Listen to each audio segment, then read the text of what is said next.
और बलूचिस्तान में हालात एक बार फिर से बेकाबू होते नजर आ रहे हैं। बलोच लिबरेशन आर्मी ने खारान, खुजदार और मस्तुंग में पुलिस और पाकिस्तानी सेना पर लगातार घातक हमले किए हैं। मस्तुंग में हथियारबंद लड़ाकों ने पुलिस वाहनों को आग के हवाले कर दिया। हुकूमत का इक़्तिदार का नशा ही नहीं खत्म हो रहा और ये नशा ज्यादा चढ़ रहा है, ज्यादा इख्तियार की ख्वाहिश बढ़ती जा रही है। हालात मुल्क के बद से बदतर होते चले जा रहे हैं। बलूचिस्तान में कहने को पीपल्स पार्टी की हुकूमत है, नून लीग की पूरी सपोर्ट है। हालात ये हैं कि 24 घंटे नहीं गुजरते कि पहले से ज्यादा खतरनाक हमला हो जाता है।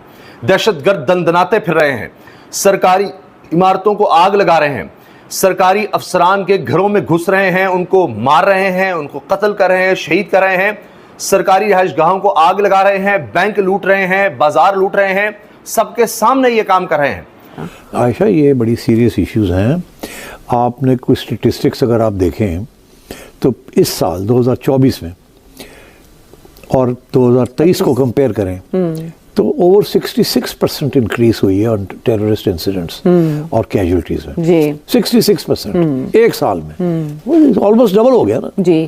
तो दिस इज वेरी सीरियस। सबसे बड़ी बात यह है कि ये अब BLA की सूरत हाल जो बनी है ये इतनी आसान नहीं है कि हम कह दें जी इंडिया ने वहां से ये कर दिया और फलां ने ये कर दिया, और अपने गुनाहों को छुपाने की जरूरत नहीं। अगर मुझे मौका मिले ना, ठीक है, इंडिया घुसने का सिर्फ, ठीक है, तो इंडिया को तबाह करके वापस आऊंगा। जिहाद का मतलब ये है ना, जो गलत हो रहा है उसके खिलाफ खड़ा है, उसके खिलाफ खड़े। तो पाकिस्तान में सब चीजें ठीक हो रही हैं? नहीं, तो पाकिस्तान में अब जिहाद। पाकिस्तान इंडियन नेवी से खौफजदा है। 1971 इसका प्रूफ है।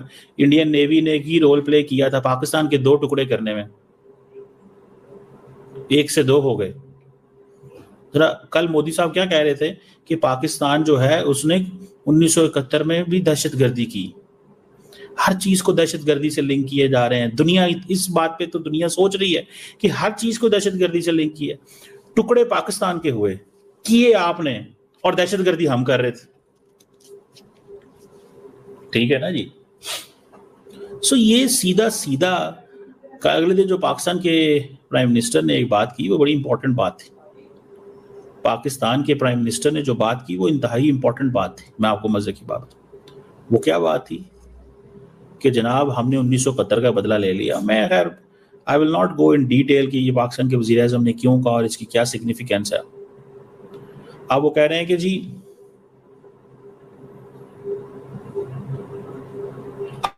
पाकिस्तान जो है ना टुकड़े कर दें,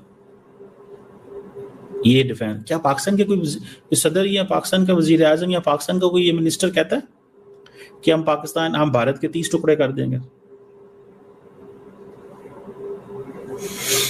कहता है ये? एक बात है ना, कहता है क्या?